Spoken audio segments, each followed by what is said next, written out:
हे पिता, आज म मेरो भारी हृदय र अशान्त मन लिएर तपाईको पवित्र पाउँमा आएको छु।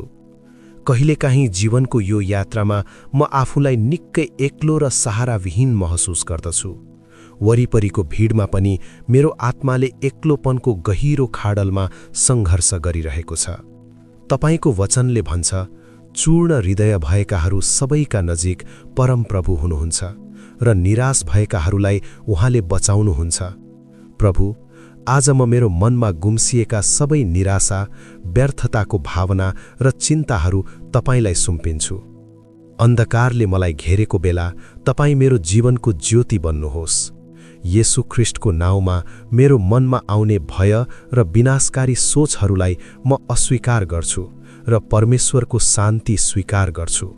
प्रभु, मेरो मन र भावनामा भएको असन्तुलन र भित्री पीडालाई तपाईको चङ्गाई गर्ने हातले स्पर्श गरेर पूर्ण शान्ति दिनुहोस्।